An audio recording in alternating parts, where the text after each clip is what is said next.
There's a powerful question that most people avoid asking themselves. Who am I really, when everything I was taught is stripped away?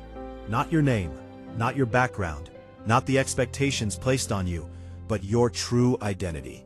And no character embodies this internal struggle more deeply than Sabo from One Piece. Because Sabo's journey is not just about strength or status. It's about breaking away from a false identity, losing himself completely, and then rebuilding who he truly is from the ground up. Sabo was born into privilege, a noble family, wealth, status, and a clear path laid out for him. From the outside, his life looked perfect. But psychologically, this is where his conflict begins. Because everything he was given came with expectations, rules, limitations. His identity was pre-written for him. He wasn't meant to choose who he would become, he was meant to fulfill a role. And this is something many people experience in real life. You're born into a system, family beliefs, societal expectations, cultural norms, and before you even understand yourself, you're already being shaped into someone you didn't consciously choose to be. Sabo felt that pressure deeply. He saw the corruption behind the noble class, the inequality, the lack of humanity, and something inside him rejected it.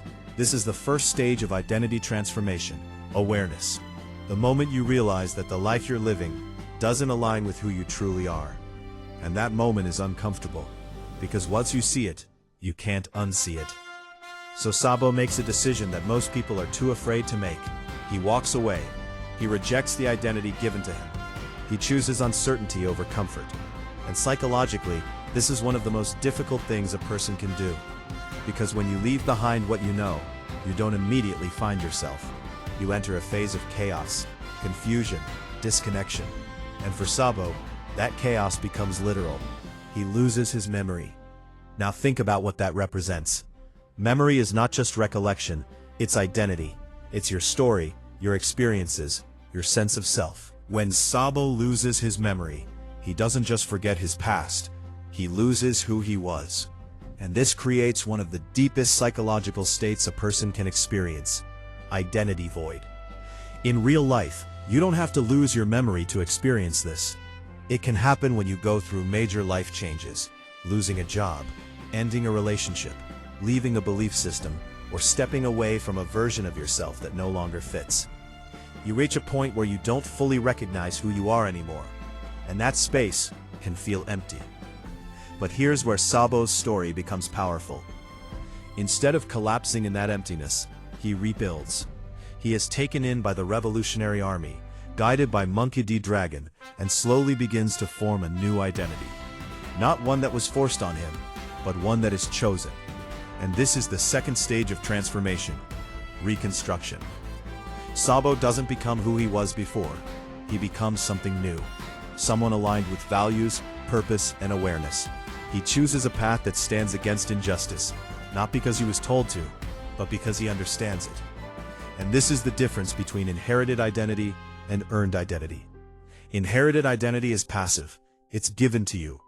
Earned identity is active. You build it through experience, reflection, and choice. But Sabo's journey doesn't stop there. There's a moment that changes everything: the death of Portcast Ace. When Sabo regains his memories, everything comes rushing back. His childhood, his bond with Monkey D. Luffy and Ace. And along with that, comes pain, regret, the realization that he wasn't there when it mattered most. And this introduces another psychological layer: emotional integration.